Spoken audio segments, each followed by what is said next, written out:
આપને કીધેલું કે હવે હું તમને એકતાનગરનું રેલવે સ્ટેશન પણ બતાવીશ. તો ચલો કઈ રીતે ટ્રેન જાય છે એ બતાવીએ.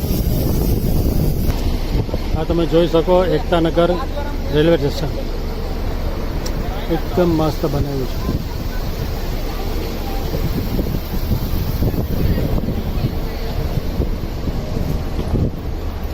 લાઇટિંગ, ચોખાઈ, બધી વસ્તુ છે.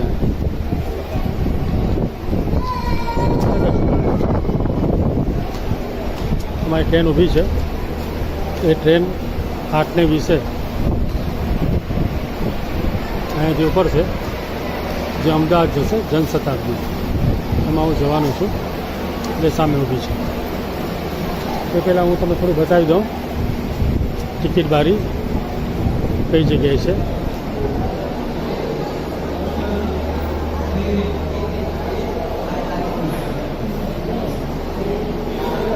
આ રેટ પણ લખેલા છે.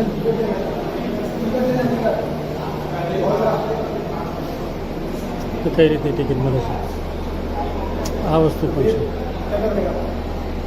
આ ટ્રેનમાં તમારે અત્યારે આવવું હોય તો તમારે કરંટમાં જે જગ્યા છે એ લેવી પડે. આમાં કોઈ જનરલ કોટા નથી, એટલે ટિકિટ મેં લઈ લીધી છે મારા નામની. અને હવે હું જઈશ ટ્રેનમાં. મારો કોચ છે D277, જે હું તમને બતાવી રહ્યો છું.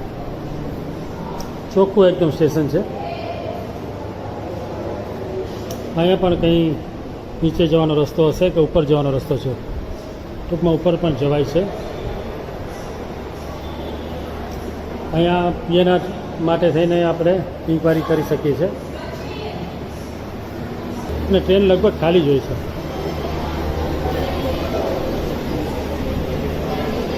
અહીંયા એક સ્ટોલ પણ છે,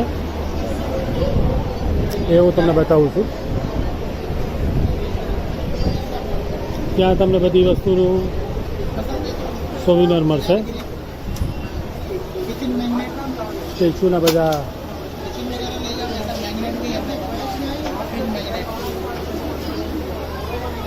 કિચન, આ બધી વસ્તુ મળી રહી છે.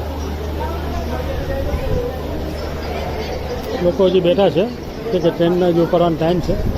તમે જુઓ સાંજની સમય સામે પણ સરદારનું સ્ટેચ્યુ છે. ઉપર ધ્વજ ફરકાઈ રહ્યો છે. સામે ફાઉન્ટેન છે. સરદાર સરોવર રિસોર્ટ પણ સામે જ છે, તો ફનનો.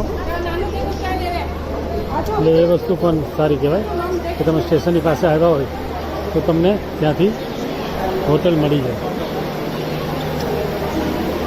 સ્ટેચ્યુથી તમને અહીંયા ટ્રેનમાં આવવા માટે થઈને તમને બસ મળે જ છે. હા, તમે લેઝર શો મિસ કરી શકો.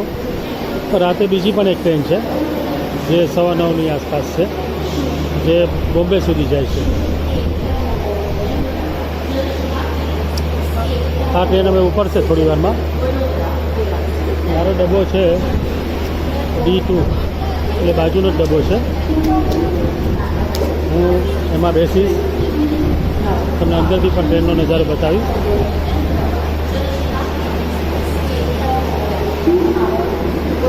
ઉપર કદાચ ઓફિસો ને એવું બધું લાગે છે, આપણે તો જ્યાં નથી હજી.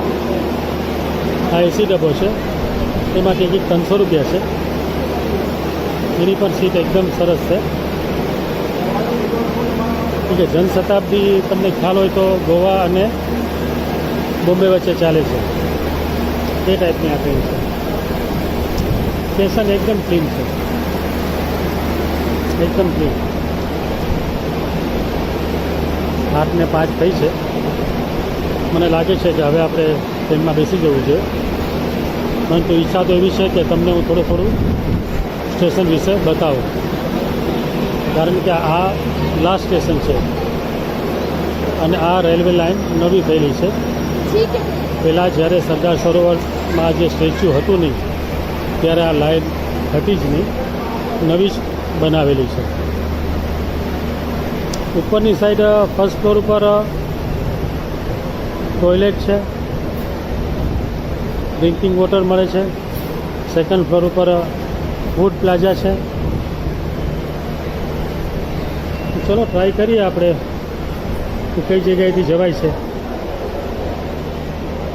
અહીંયા તો લિફ્ટ તો બંધ લાગે છે અને કદાચ વિશ્રામ ગૃહ પણ અહીંયા જ છે. ચલો લિફ્ટ તો ખુલી ગઈ. હું ફર્સ્ટ ફ્લોર ઉપર જાઉં છું. લિફ્ટ મારી બંધ થઈ ગઈ છે. હું ઉપર જઈને બતાવું કે ખરેખર શું છે. તો આપણે હવે જઈએ છીએ ફર્સ્ટ ફ્લોર ઉપર. કદાચ અત્યારે બધી સુવિધાઓ ઉપલબ્ધ ન હોય.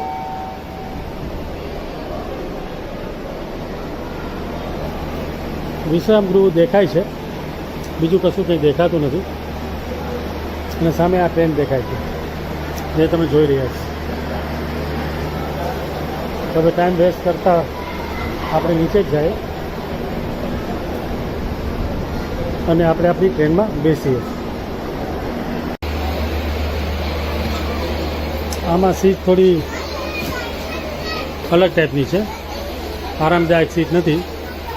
D3માં સારી સીટ છે અને આ જે છે D1 એ પણ બહુ મસ્ત છે.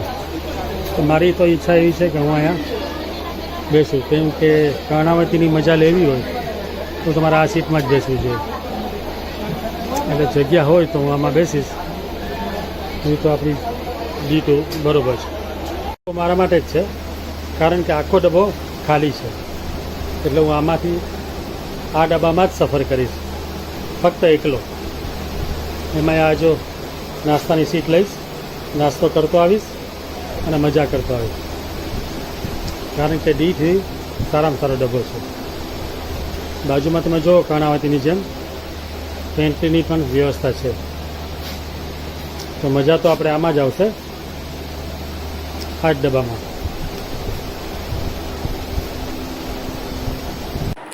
ટ્રેન અમારી નીકળી ગઈ છે. એકાદ કલાકમાં બરોડા પહોંચી જશે. ટ્રેનની સફર કેવી રહી એ ખાસ જણાવજો. મારો આ વિડીયો ગમ્યો હોય તો એને લાઈક કરજો, શેર કરજો અને સબસ્ક્રાઈબ કરજો, ફોરવર્ડ કરજો.